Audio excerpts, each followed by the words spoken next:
Welcome back to my channel. നമ്മളെ വീഡിയോയിൽ നമ്മൾ കുറേ കാലങ്ങളായിട്ട് പാവറട്ടിയിലെ അശാസ്ത്രീയ വികസനവുമായി ബന്ധപ്പെട്ടിട്ടുള്ള അതിൻ്റെ ഇരകളായിട്ടുള്ള നാട്ടുകാരെ പറ്റിയിട്ടായിരുന്നു റിപ്പോർട്ടുകൾ ചെയ്തിരുന്നത്. ഇപ്പോൾ കഴിഞ്ഞ ദിവസം നമ്മൾ പാവറട്ടിയിലെ ബസ് കാത്തിരിപ്പ് കേന്ദ്രം, അതായത് നൂറുകണക്കിന് സ്കൂൾ കുട്ടികളും അതുപോലെ യാത്രക്കാരും ബസ് കാത്തിരിപ്പ് കേന്ദ്രത്തിൽ കയറാൻ കഴിയാതെ വെള്ളക്കെട്ടിലായിട്ടുള്ള കാര്യങ്ങളെല്ലാം നമ്മൾ റിപ്പോർട്ട് ചെയ്തിട്ടുണ്ടായിരുന്നു. അപ്പോൾ അതിൻ്റെ ഭാഗമായിട്ട് അതിൻ്റെ തൊട്ടടുത്ത ദിവസം തന്നെ ആശുപത്രി അതിൽ പള്ളി കമ്മിറ്റി അധികാരികളും അതുപോലെ തന്നെ 4-ാം വാർഡിലെ മെമ്പറും കൂടി ഉൾപ്പെട്ട് അത് ഉടനെ തന്നെ കാന സെൻറ്റ് തോമസ് റോഡിലുള്ള ആ കാനയിലെ വെള്ളക്കെട്ടും അതുപോലെ തന്നെ ഈ അടിഞ്ഞുകൂടിയിരിക്കുന്ന മാലിന്യങ്ങളും മണലുമെല്ലാം നീക്കം ചെയ്തതിൻ്റെ ഭാഗമായിട്ട് അവിടുത്തെ വെള്ളക്കെട്ടിന് താൽക്കാലികമായിട്ട് ശമനമുണ്ടായിട്ടുണ്ട്. എന്നാൽ സ്കൂൾ തുറന്ന അന്ന് മുതൽ തന്നെ പാവറട്ടി സ്കൂളിൻ്റെ മുൻവശത്തുള്ള വെള്ളക്കെട്ടിനെ യാതൊരു മാറ്റവും ഉണ്ടാവാതെ അങ്ങനെ തന്നെ തുടരുകയാണ്. അപ്പോൾ ഒരു 10 മിനിറ്റ് അല്ലെങ്കിൽ 15 മിനിറ്റ് മഴ പെയ്താൽ തന്നെ ഈ വീഡിയോയിൽ കാണുന്ന രീതിയിൽ കുട്ടികൾക്ക് സ്കൂളിലേക്ക് കടക്കാനോ റോഡ് മുടിച്ച് ഇപ്പുറത്തേക്ക് വരാനോ കഴിയാത്ത നിലയിൽ വളരെ വലിയൊരു വെള്ളക്കെട്ടാണ് അവിടെ രൂക്ഷമായ രീതിയിൽ അവിടെ നിലനിൽക്കുന്നത്. അതുപോലെ തന്നെ വാഹനങ്ങൾ പോകുന്ന സമയത്ത് കുട്ടികൾക്ക് സൈഡിലേക്ക് സൈക്കിളെല്ലാം നീക്കി നിർത്തുമ്പോഴേക്ക് കാനയിലെല്ലാം വീണ് അപകടം ഉണ്ടാവാനും അതുപോലെ തന്നെ തെന്നി വീഴാനുമെല്ലാം വളരെയധികം സാധ്യതയുള്ള വളരെ തിരക്കേറിയ ഒരു സ്ഥലത്താണ് മാസങ്ങളായിട്ട് കഴിഞ്ഞ ജൂൺ 3-ാം തീയതി സ്കൂൾ തുറന്നതിൻ്റെ അന്ന് മുതൽ ഇന്നേ വരെ യാതൊരു മാറ്റവുമില്ലാതെ തുടരുന്നത്. അത് നിർമ്മാണത്തിലുണ്ടായിട്ടുള്ള അപാകതകൾ മൂലം തന്നെയാണ് ഇത്തരത്തിൽ ഇത് അനന്തമായിട്ട് യാതൊരു പരിഹാരവുമില്ലാതെ വെള്ളക്കെട്ടും അതുപോലെ തന്നെ ഈ റോഡിലുള്ള ട്രാഫിക്കും ഇത് ശമനമില്ലാതെ തുടരുന്നത്. അപ്പോൾ തുടക്കത്തിൽ തന്നെ ആ സെൻട്രൽ വികസനവുമായി ബന്ധപ്പെട്ട് നടന്ന സർവേയിൽ കൃത്രിമത്വം നടന്നതുമായി ബന്ധപ്പെട്ടിട്ടാണ് റോഡിൻ്റെ പടിഞ്ഞാറ് ഭാഗത്തുണ്ടായിരുന്ന കയ്യേറ്റം അത് കോവന്തിയുടെ ഭാഗത്തേക്ക് ഇതിൻ്റെ ഓപ്പോസിറ്റ് സൈഡിലേക്ക് വന്നതിൻ്റെ ഭാഗമായിട്ടാണ് കോവന്തിയിലെ 905 മതിൽ കയ്യേറ്റമായി രേഖപ്പെടുത്തി കോവന്തിയിലെ പ്രിയോരച്ചനെ നോട്ടീസ് കൊടുത്തതാണെന്ന് നമുക്ക് അറിയാൻ കഴിഞ്ഞു.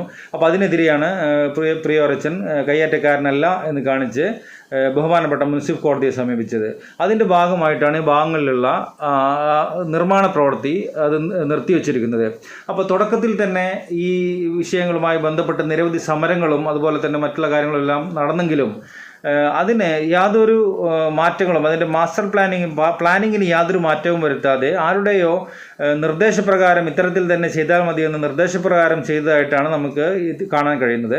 കാരണം ഒരുപാട് പരാതികൾ കൊടുത്തിട്ടും അതിൽ ഉത്തരവാദിത്തപ്പെട്ട ആളുകൾ അതിന് വേണ്ട പരിഹാരങ്ങളൊന്നും കാണാതെ അതല്ലെങ്കിൽ അതിന് വേണ്ടതായിട്ടുള്ള മാറ്റങ്ങളൊന്നും തന്നെ നിർദ്ദേശിക്കാതെ വീണ്ടും അതേ രീതിയിൽ തന്നെ പഴയ 2022 നടത്തിയ ആ വിവാദ സർവേ പ്രകാരം തന്നെ ജോലികളുമായിട്ട് മുന്നോട്ട് പോകാനും അതുപോലെ തന്നെ കരാറുകാർക്ക് കാശ് വാങ്ങിച്ചു കൊടുക്കാനും കാണിച്ചിട്ടുള്ള ആ ഒരു തിടുക്കം അതുപോലെ തന്നെ ഈ തിരക്ക് പിടിച്ചിട്ടുള്ള പണിയെല്ലാം ജനങ്ങളുടെ ഇടയിൽ ഒരുപാട് സംശയങ്ങളും അതുപോലെ ചോദ്യങ്ങളുമാണ് അവശേഷിപ്പിക്കുന്നത്. അപ്പോൾ നിങ്ങൾക്ക് കാണുന്നത് പോലെ നമ്മുടെ ചെറിയ 1-ാം ക്ലാസ് മുതലുള്ള കുഞ്ഞുങ്ങൾ ഈ സ്കൂളിൻ്റെ ഈ വെള്ളക്കെട്ടിലൂടെ കടന്നിട്ട് വേണം സ്കൂളിലേക്ക് വരാൻ. 10 മിനിറ്റ് അല്ലെങ്കിൽ 15 മിനിറ്റ് നിർത്താതെ മഴ പെയ്ത് കഴിഞ്ഞാൽ ഈ ഭാഗങ്ങളിലെല്ലാം വളരെ വലിയ വെള്ളക്കെട്ടാണ് രൂക്ഷമായി തുടരുന്നത്. ആ ഭാഗത്ത് ഒരു കാന മുൻപ് ഉണ്ടായിരുന്നതായിട്ട് നാട്ടുകാർ പറയുന്നുണ്ട്. അപ്പോൾ ആ കാനയുടെ ഇത് നവീകരണത്തിന് വേണ്ടിയിട്ട് റോഡ് ഇപ്പോൾ പൊളിച്ച് 2 ദിവസം ട്രാഫിക് ബ്ലോക്ക് എല്ലാം ഉണ്ടായതായിട്ട് നമുക്കിവിടെ കാണാൻ കഴിഞ്ഞു. അപ്പോൾ പഞ്ചായത്ത് മെമ്പറായിരുന്ന പഴയൊരു പഞ്ചായത്ത് മെമ്പറായിരുന്ന ആളുടെ നിർബന്ധ ബുദ്ധി കാരണമാണ് ആ കാന അവിടെ ആവശ്യമില്ല എന്ന് പറഞ്ഞിട്ട് വളരെയധികം പ്രശ്നങ്ങൾ ഉണ്ടാക്കിയതിൻ്റെ ഭാഗമായിട്ടാണ് ആ ഭാഗത്തുള്ള കാനയുടെ നിർമ്മാണം അവിടെ തന്നെ നിർത്തിവെച്ചിട്ട് അങ്ങനെ തന്നെ നിർത്തിയിട്ട് അത് മൂടിയിടുകയുണ്ടായത്. അതിൻ്റെ ഭാഗമായിട്ടാണ് ഇത്തരത്തിൽ വലിയ വെള്ളക്കെട്ട് ഈ സ്കൂളിൻ്റെ മുൻപിൽ തുടരുന്നത്. അപ്പോൾ അതിന് കാരണമായിട്ട് ആളുകൾ പറയുന്നത് അത് കോവന്തിയിലെ പ്രിയോരച്ചനോടുള്ള വ്യക്തിവൈരാഗ്യം തീർക്കാൻ വേണ്ടിയിട്ട് ചില വ്യക്തികളുടെ സംഘടിതമായിട്ട് ഇടപെടലിൻ്റെ മൂലമാണെന്നാണ്.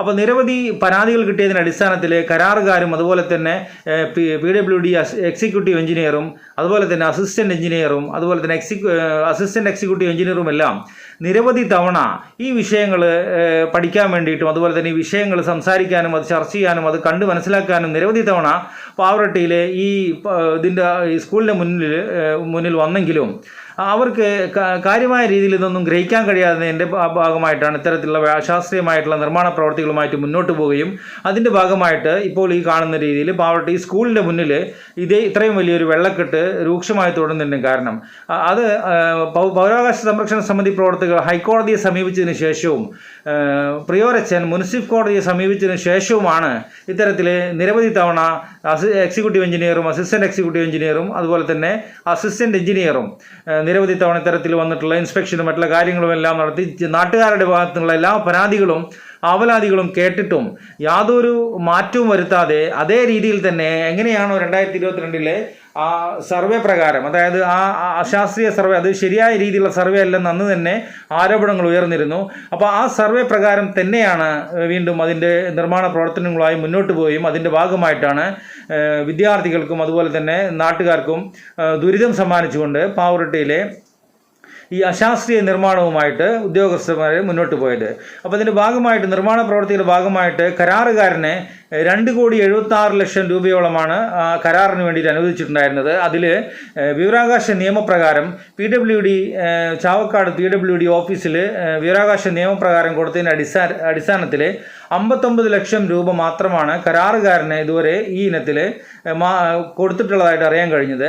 അപ്പോൾ ബാക്കിയുള്ള തുക കൊടുക്കാൻ പാടില്ല എന്ന് പറഞ്ഞിട്ട് ഹൈക്കോടതി ഡിവിഷൻ ബെഞ്ചിലെ ദേശായി സാർ ഉൾപ്പെടുന്ന ഹൈക്കോടതി ഡിവിഷൻ ബെഞ്ചിലെ ജഡ്ജിമാർ, ചീഫ് ജസ്റ്റിസുമാർ അതിനെ ബ്ലോക്ക് ചെയ്തതായിട്ടാണ് ഇത് കേസ് നടത്തുന്ന ആളുകളുമായിട്ട് ബന്ധപ്പെട്ടപ്പോൾ അറിയാൻ കഴിഞ്ഞത്.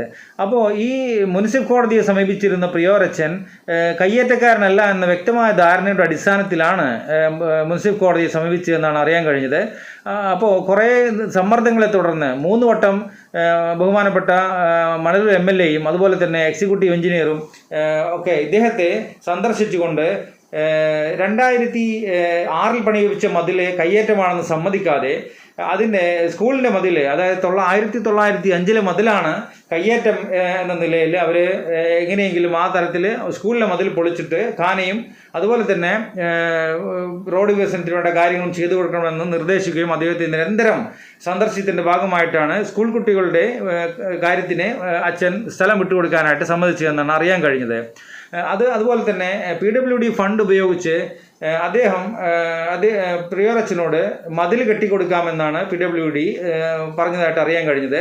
എന്നാൽ ബഹുമാനപ്പെട്ട മുനിസിപ്പൽ കോടതിയിലെ PWD-കാരെ തന്നെ, PWD അസിസ്റ്റന്റ് എഞ്ചിനീയർ തന്നെയാണ് കയ്യേറ്റം ഒഴിപ്പിച്ചതുമായി ബന്ധപ്പെട്ട കാര്യങ്ങൾക്ക് പ്രിയോരച്ചൻ ഒഴികെ ബാക്കി ഗോവിന്ദയിലെ പ്രിയോരച്ചൻ ഒഴികെ ബാക്കി എല്ലാ കയ്യേറ്റങ്ങളും ഒഴിപ്പിച്ചു എന്ന് കോടതിയിൽ മൊഴി കൊടുത്തത്. ഇതിൻ്റെ അടിസ്ഥാനത്തിലാണ് പ്രിയോരച്ചനെയും കൂടി കക്ഷി ചേർത്തുകൊണ്ട് ഹൈക്കോടതി പ്രിയോരച്ചനെ കക്ഷി ചേർക്കാനായിട്ട് പറയുകയും മുനിസിപ്പൽ കോടതിയിലെ രേഖകളെല്ലാം തന്നെ ഹൈക്കോടതിയിലേക്ക് ആവശ്യപ്പെടുകയും ചെയ്തത്. അപ്പോൾ ഇത്തരത്തിൽ അടിയന്തരമായിട്ട് കോടതി ഇടപെട്ട് ഈ ഇവിടുത്തെ കാത്തിരിപ്പ് കേന്ദ്രത്തിലെ ഈ ഭാഗങ്ങൾ പള്ളി കമ്മിറ്റി അംഗങ്ങൾ തന്നെ വൃത്തിയാക്കിയതുപോലെ, മെമ്പർ തന്നെ വൃത്തിയാക്കിയതുപോലെ മറ്റേ ഖാനയുടെ വിഷയത്തിൽ, അതായത് സ്കൂളിൻ്റെ മതിൽ പൊളിച്ച് ചെയ്യേണ്ട കാര്യങ്ങൾ ഹൈക്കോടതിയാണ് അതിന് തീരുമാനമെടുക്കേണ്ടത്. അപ്പോൾ എത്രയും പെട്ടെന്ന് തന്നെ ഹൈക്കോടതിയുടെ ഭാഗത്തു നിന്നും ശരിയായ ഒരു തീരുമാനം ഉണ്ടാകുമെന്നും പാവറട്ടിയിലെ സ്കൂൾ കുട്ടികളുടെയും നാട്ടുകാരുടെയും ദുരിതത്തിന് അവസാനം ഉണ്ടാകുമെന്നും നമുക്ക് പ്രതീക്ഷിക്കാം. ഈ വീഡിയോ നിങ്ങൾക്ക് ഉപകാരപ്രദമാണെങ്കിൽ അത് ദയവായി സബ്സ്ക്രൈബ് ചെയ്ത് നിങ്ങൾക്ക് അടുപ്പമുള്ള ആളിലേക്ക് ഇത് ഷെയർ ചെയ്ത് കൊടുക്കുക. അതുപോലെ നിങ്ങളുടെ വിലപ്പെട്ട നിർദ്ദേശങ്ങളും അതുപോലെ തന്നെ അഭിപ്രായങ്ങളും ഈ കമൻറ്റ് ബോക്സിൽ രേഖപ്പെടുത്തുക. അപ്പോൾ അടുത്ത ഇതേപോലെയുള്ള ഒരു വിഷയമായിട്ട് അടുത്ത വീഡിയോയിൽ കാണുന്നത് വരെയും ബൈ.